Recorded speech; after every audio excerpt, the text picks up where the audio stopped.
Hi, my name is Sharon Gurulette, and I want to welcome you to the first hospitality training provided for the nonprofits and all the volunteers and great workers participating in Benefit All here today at Angel Stadium. I have to tell you that this is one of the most important gifts I think that we can give, and I'm really hoping you'll enjoy and take heed to the wonderful lessons we have for you today. We're going to have Mr. David Brudney, who is a longtime trainer and expert in the field of hospitality, with us, and I want you to know he's not only doing this video so that you can come back and look over and over and share with your friends, but also he'll be with us on the day of the event to kind of just pat you on the back and say, good job, bad job, no, whatever. Anyway, here's David, and thanks so much. We're glad you came with us today. Hi, welcome to Benefit All Hospitality Training. You may ask, why are we doing hospitality training? Well, today is a special day. Today is a day of gifting. And what's your gift? Your gift is going to be serving the needs of others. And we're going to spend some time today talking about the difference between being nice and being hospitable. But we'll get to that in just a moment. Let me just start by saying who I am. My name is David Brudney, and why am I doing this? Why am I here in this training program? I've spent a lifetime, nearly 5 decades, in the hospitality industry. Let me just give you a quick definition. The hospitality industry is hotels, tourism, restaurants, amusement parks, anything that takes care of the public when they are away from their homes. And we take hospitality very seriously. So I have these 5 decades. I have a passion for hospitality. I have a strong need to serve other people. And those that have lasted a long time in my business, the hotel industry, do so because they do bring this passion. And that passion is to serve the needs of other people. Okay, now let me tell you about hotels for just a minute to make a reference here. The hotel industry is pretty big in Southern California, and that's why we do have a great deal of training for all of our employees. We are the #1 private sector industry in Southern California, almost 900,000 jobs, and 1 out of every 8 jobs in the private sector is the hospitality industry. Okay, so again, why do I feel comfortable doing this? And give you a little background on me. Well, my wife for many years, by the way, I'm very comfortable being in a service giving for the needs, those that need business. I'm very comfortable. My wife for many years was a lay chaplain at the Los Angeles County Jail, women's jail. And so I, being a hotel consultant and us being empty nesters, many nights we'd talk shop over dinner. Karen by day was in the jail with administering to the needs, spiritual and otherwise, of the inmates. And me in my profession, I would spend my time during the day being with hotel managers, owners, lenders, and sales managers. And so over dinner, we'd talk shop. And we wind up talking about injustice, violence, abuse, drugs. Then I would say, Karen, that's enough about my business. Let's talk about yours. And so forth and so on. Let's talk for just a minute about the difference of being nice and being hospitable. Okay? Now, everybody knows, simple definition of nice. You want to smile when you greet someone. You certainly want to be polite. But, being nice, you can also be insincere because you really have no skin in the game. You don't necessarily have to answer the questions that people are going to be asking. On the other side, in the hospitality industry, we take ownership in serving the other guests. And I'd like to introduce an analogy of, we're around the holidays, and there'll be many parties that you may be going to or you may be hosting. If you host a party in your own home, then you take ownership of making sure the guest is going to be comfortable. And here's a couple of things. You want to make sure the front porch is clean. You got the kids' bikes and all those things off it. You want to make sure the porch light is on.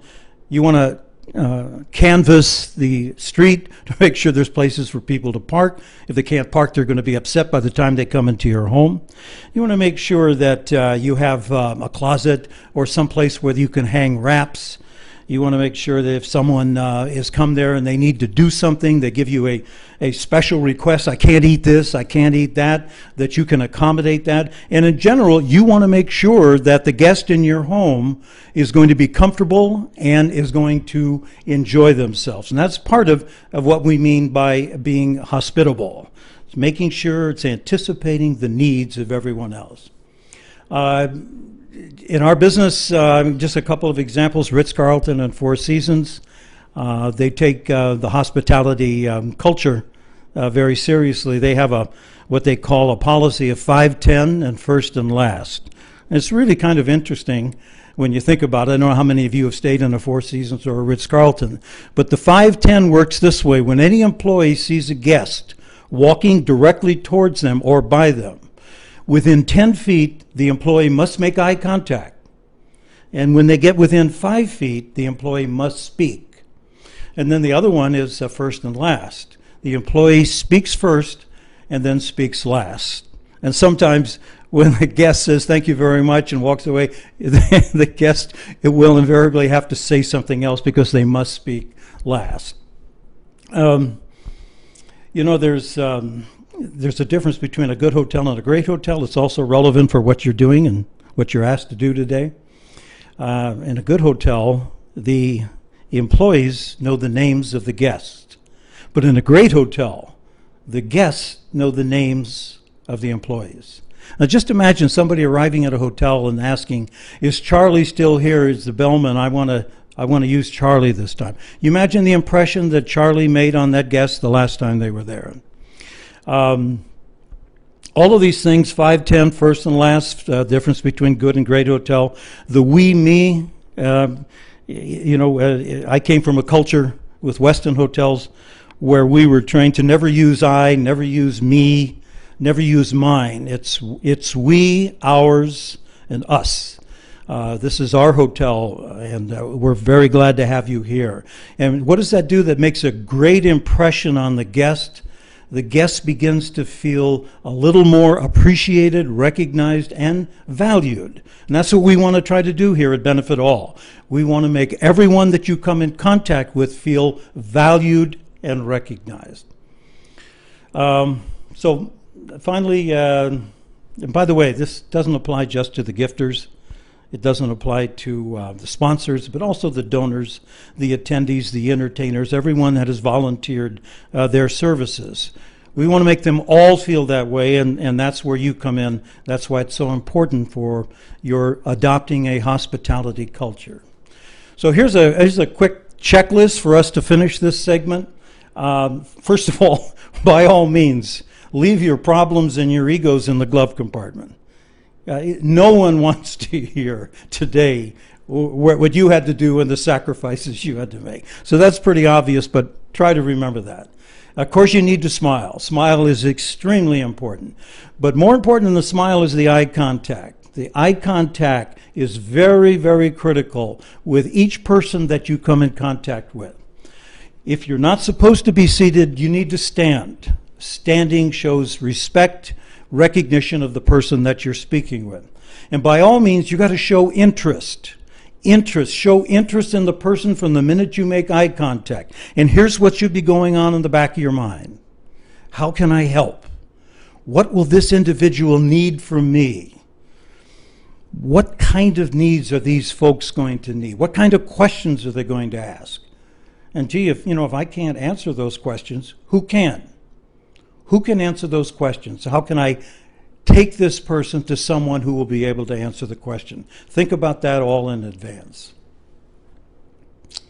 So, you might ask, from all these things we do in hospitality, is there a return on investment? You bet there is.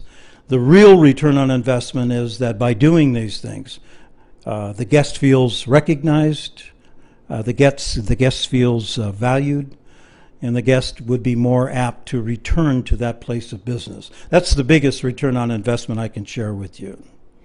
So in closing, what do you say we all adopt a pledge? We'll call it the Benefit Pledge. We want you to give everyone that you come in contact with, not just the gifters, the volunteers, the sponsors, the donors, the entertainers, everyone that hears today is playing a role. We want you to give them the same respect and equality all across the board, and serve them with a true hospitality heart. That's it. Put your heart into what you're doing. You're going to love what you do today, and by all means, have fun. I'm sure you will. Thank you. Thank you again for your attention today. I hope you enjoyed and understood and really take to heart the messages that David gave us today. We're going to be doing more work with David in the future. If you're interested and want to talk to him for further information, he can be reached at www.davidbrudney.com. He's located down in Carlsbad, so he's not that far away. And again, hope you appreciate the gift that David gave us today. Now go out and share yours. Thank you.